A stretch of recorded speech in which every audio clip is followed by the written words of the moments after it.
ഏതാണ്ട് 10-30 വർഷം മുമ്പ് മരണപ്പെട്ടുപോയ CM മടവൂർ എന്ന് വിളിക്കപ്പെടുന്ന ഒരു മുസ്ലിയാർ, കോഴിക്കോട് ജില്ലക്കാരനായിരുന്നു. അയാളുടെ പേരിൽ വലിയ ദർഗ കെട്ടിപ്പടുക്കപ്പെട്ടിട്ടുണ്ട്. 2 സ്ഥാപനങ്ങൾ, 2 അടുത്തടുത്ത് 2 സമസ്തകൾ. അവിടേക്ക് വരുന്ന ജനങ്ങളുടെ പണം പോക്കറ്റിലാക്കാൻ വേണ്ടി അടുത്തടുത്ത് 2 കേന്ദ്രങ്ങൾ അവിടെ സംവിധാനിച്ചിട്ടുണ്ട്. ദർഗ ഒരു കൂട്ടരുടെ കയ്യിലാണ്, CMന്റെ പേരിലുള്ള സെന്റർ വേറൊരു കൂട്ടരുടെ കയ്യിലാണ്. ഈ മുസ്ലിയാർ ആരായിരുന്നു? ഈ ആളുകൾ തന്നെ എഴുതി വെച്ച പുസ്തകങ്ങളിൽ കാണാം, ഇദ്ദേഹം ജീവിച്ചിരിക്കുന്ന കാലത്ത് നിസ്കരിക്കാറില്ലായിരുന്നു, നോമ്പെടുക്കാറില്ലായിരുന്നു, നോമ്പെടുത്ത ആളുകളെ മുറിപ്പിക്കുമായിരുന്നു.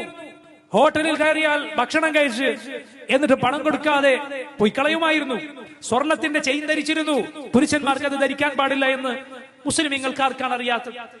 ഇങ്ങനെയൊക്കെ ജീവിച്ച് മരിച്ചുപോയ ഒരാൾ മരണപ്പെട്ടപ്പോൾ അയാളെ കുറിച്ച് മുസ്ലിയാക്കന്മാർ ഇപ്പോൾ പ്രസംഗിക്കുകയാണ്, മുദബ്ബിറുൽ ആലം, ലോകത്തെ നിയന്ത്രിക്കുന്നത് അയാളാണ് എന്ന്. ലാ ഇലാഹ ഇല്ലല്ലാഹ്. ജീവിച്ചിരിക്കുമ്പോൾ തന്നെ നേർബുദ്ധിയില്ലായിരുന്നു എന്ന് ബുദ്ധിയുള്ള ആർക്കും മനസ്സിലാകുന്ന രൂപത്തിലാണ് അയാളുടെ കഥ ഈ ആളുകൾ എഴുതി വെച്ചിട്ടുള്ളത്. ബുദ്ധിയില്ലായിരുന്നു, ഭ്രാന്തനായിരുന്നു എന്നാണ് അദ്ദേഹത്തെ കുറിച്ച് വിശ്വസിക്കാവുന്ന കൂടുതൽ ഗൗരവം കുറഞ്ഞൊരു കാര്യം. അതല്ല എങ്കിൽ ബുദ്ധി ഉണ്ടായിരുന്നു, ഭ്രാന്തനല്ലായിരുന്നു എന്ന് പറഞ്ഞാൽ കരുതിക്കൂട്ടി നിസ്കരിക്കാതിരുന്ന, കരുതിക്കൂട്ടിയ ആളുകളെ, നോമ്പെടുത്ത ആളുകൾ, നോമ്പ് മുറിപ്പിച്ച ആളാണ് എന്ന് പറയേണ്ടി വരും. അങ്ങനെയുള്ളവർ അള്ളാഹുവിന്റെയും ഇസ്ലാമിന്റെയും ശത്രുവാണ്. ആർക്കാണ് സംശയം? എന്റെ സുഹൃത്തുക്കളെ, ഇത് എന്റെ വകയായി പറയുന്നതല്ല.